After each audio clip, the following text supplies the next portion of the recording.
کچھ ایسے افراد جو عمرہ کرنے ان دنوں میں جا رہے ہیں یا اگلے عشرے میں جا رہے ہیں تو وہ یہ کہتے ہیں کہ اب یہاں سے روزے ہم نے ایک دن بعد شروع کیے تھے اور پھر ہم وہاں پہ جائیں گے. ان میں سے ایک تعداد ہوگی جو 27ویں تک اور یہ وہ واپسی پلٹ آئیں گے, اور کچھ ایسے ہوں گے جو عید وہیں کرتے ہیں. تو عید وہاں ہونے کی صورت میں اگر وہاں 29 کا چاند ہوا تو ان کے روزے بنیں گے 28, اگر وہاں 30 کا چاند ہوا تو ان کے بنیں گے 29.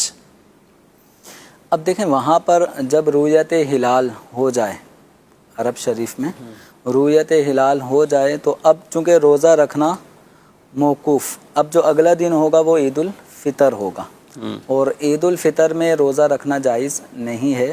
تو اگر وہاں پر 29 دن ہونے پر ہی رویت ہلال ہو جاتی ہے تو وہاں والے پھر اگلے دن عید منائیں گے, عید الفطر کی نماز پڑھی جائے گی, عید کا دن ہوگا.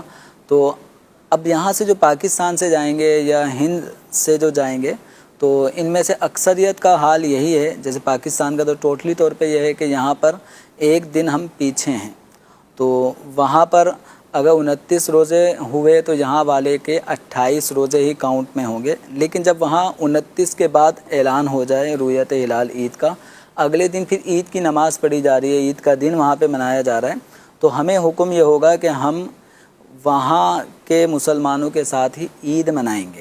ٹھیک ہے, وہاں ان کے عید کے دن ہم اپنا 29واں روزہ نہیں رکھیں گے, کیونکہ حدیث مبارکہ میں اس بات کا حکم دیا گیا ہے کہ جب مسلمان عید کریں تم بھی عید کرو, جب مسلمان روزے رکھیں تم بھی روزے رکھو. تو ان کی موافقت کا ہمیں حکم دیا گیا ہے. تو اس لیے ہم وہاں پر اگر 29 کے بعد رویت ہلال ہونے کا حکم ہوا اور اگلے دن عید ہے اور ہمارے 28 روزے ہیں تو ہم ان کے 29 روزے پورے ہو گئے, اگلے دن عید, تو ہم بھی عید کے دن روزہ نہیں رکھیں گے. اس ایک دن کی کاؤنٹنگ پھر ہم بعد میں کریں گے, قضا کرنی پڑے گی, قضا کرنی ہوگی, کیونکہ حدیث مبارکہ میں سرکار دو عالم صلی اللہ تعالی علیہ وآلہ وسلم نے صحابہ کرام علیہم رضوان کو اپنے ہاتھوں کی انگلیاں کھول کر یوں اشارہ فرمایا 3 دفعہ کہ مہینے اس طرح ہوتے ہیں, یعنی ایک دفعہ 10 انگلیاں کھول کے بتایا 3 دفعہ, تو اور ایک دفعہ میں 2 دفعہ مکمل انگلیاں کھولی اور ایک انگلی کو بند کر لیا یوں.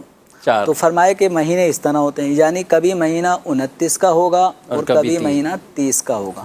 تو جب یہ ساری چیزیں رویت ہلال سے ہی متعلق ہیں تو 29 پر چاند کی رویت ہو جائے تو 29 میں مہینہ ختم ہو جائے گا. 30ویں دن اگر 29 پہ رویت ہلال ثابت نہ ہو تو پھر 30واں دن بھی مہینے میں ایڈ کریں گے. تو اب صورتحال یہی ہے کہ مہینہ کم سے کم 29, زیادہ سے زیادہ 30.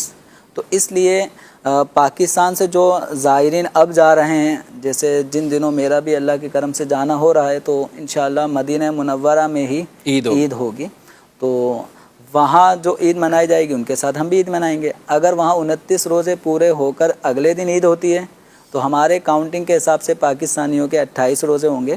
تو ہم پھر عید منانے کے بعد اگلے دن جب چاہیں پھر آئندہ ایک روزہ قضا کریں گے, کیونکہ مہینے کی کم سے کم مقدار 29 ہے, تو ہمیں وہ 29 کا فگر پورا کرنا ہوگا. اور اگر وہاں 30 ہوتے ہیں تو پھر کوئی قضا کی کن, اگر وہاں 30 روزے پر ہی رویت ہلال ہوتی ہے تو ہمارے 29 پورے ہو گئے, ان لوگوں کے 30 پورے ہو گئے, اور اگلے دن رویت ہلال ہو نہ ہو 30 کا مہینہ وہاں پورا ہو جائے گا, تو وہاں وہ 31واں دن ہوگا جو شوال کا پہلا دن ہوگا.